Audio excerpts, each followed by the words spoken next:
ये क्वेश्चन जो है वो आईआईटी एडवांस 2023 का है, मैट्रिक्स का क्वेश्चन है।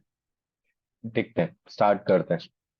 सो आर जो है एक सेट दिया हुआ है मैट्रिसेस का, जहां पर ए बी सी डी कुछ ये नंबर्स दिए हुए हैं। अगर नंबर्स को ध्यान से देखें तो प्राइम नंबर्स हैं। Then the number of invertible matrices in R. So invertible matrices को देखने के लिए सबसे पहले तो डिटर्मिनेंट ऑफ आर की value not equals to zero होनी चाहिए, राइट। तो डिटर्मिनेंट ऑफ आर अगर अपन देखें तो 5 के लॉन्ग एक्सपेंड कर लेते हैं। प्लस माइनस प्लस हो जाएगा। 5 के लॉन्ग एक्सपेंड करेंगे, so this will comes out to be A D minus B C and this should not be equals to zero. Basically अपन को वो केसेस फाइंड आउट करने हैं कि कितने तरीकों से A D not equals to B C हो सकता है, राइट। तो not equals to B C find out करने से बेटर है कि अपन टोटल में से वो सब्ट्रैक्ट कर दें जहां पर A D equals to B C है, राइट। तो अगर मैं AD इक्वल्स टू BC वाली सिचुएशंस को ध्यान से देखूं तो दो तरीके से ये इक्वल हो सकता है। या तो ये दोनों ही जीरो हो जाए, दोनों ही जीरो हो जाए। तो दोनों जीरो तभी हो सकते हैं जब A और D में से कोई एक जीरो हो जाए या फिर दोनों जीरो हो जाए। तो कोई एक जीरो, जैसे मान लीजिए मैं A को जीरो ले लेता हूँ, तो D के पास में पॉसिबल ऑप्शन 8 हो गए।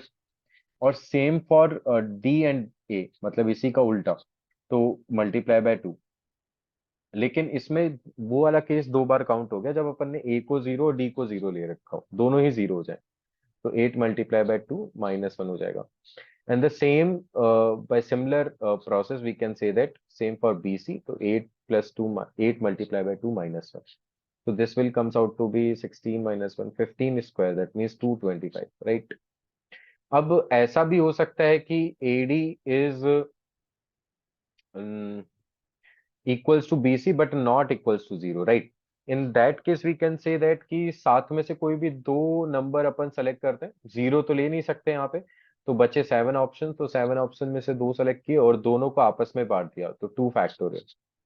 लेकिन अब प्रोडक्ट मेरे को इक्वल चाहिए, तो प्रोडक्ट यहाँ पे देखेंगे तो सारे प्राइम नंबर्स है। तो अगर जैसे मान लो A 7 है और B 11 है, D 11 है, तो AD का प्रोडक्ट हो गया 77। और 77 प्रोडक्ट बनाने के लिए BC का प्रोडक्ट भी 77 होना पड़ेगा। और BC का प्रोडक्ट 77 तभी हो सकता है जब B और C में से एक 7 हो और एक 11 हो। तो नंबर तो जो सेलेक्ट हुए हैं 7C2 से वही डिस्ट्रीब्यूट होंगे। तो अब डिस्ट्रीब्यूट करने के तरीके 2 factorial. So this will comes out to be 7 multiply by 6 divide by 2 multiply by 2 multiply by 2, this will comes out to be 42, right. Sorry, 84, yeah. लेकिन अब वो वाला केस भी हो सकता है कि जब ये तीनों, सॉरी, चारों के चारों नंबर्स इक्वल हो जाए, नॉन जीरो नंबर्स है ना, मतलब A की वैल्यू भी 3, B की वैल्यू भी 3, C की वैल्यू भी 3, D की वैल्यू भी 3। अच्छा, ये फर्स्ट, इससे पहले वाले केस में इसलिए काउंट नहीं हुआ क्योंकि 7C2 से अपन ने दो डिफरेंट नंबर सेलेक्ट किए थे। यहाँ पर एक ही नंबर सेलेक्ट करते हैं, तो ऐसे करने के तरीके तो सिर्फ 7 हो गए, जीरो तो हो नहीं सकता। और टोटल तरीके में 8 नंबर्स हैं, चारों A के पास में भी 8 तरीके, B के पास में भी 8 तरीके, C के पास में भी 8, D के पास में भी 8। सो यहाँ पर तो तरीके हो गए 8 power 4 minus 225 plus 84 plus I think 7। तो 8 पावर 7, 8 पावर 4 तो हो गया, जैसे 2 पावर 12 हो गया ये, राइट। 2 पावर 12 ये हो जाएगा 91। So this will comes out to be 316, right. 2 power 10 तो हो गया 1024, मल्टीप्लाई बाय 4 करेंगे तो 4096, राइट। तो यहाँ पर ये आ जाएगा, या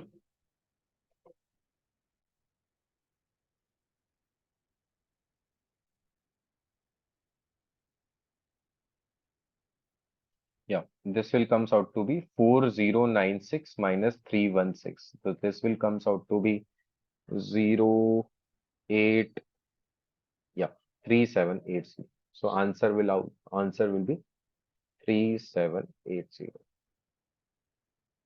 Okay, thank you.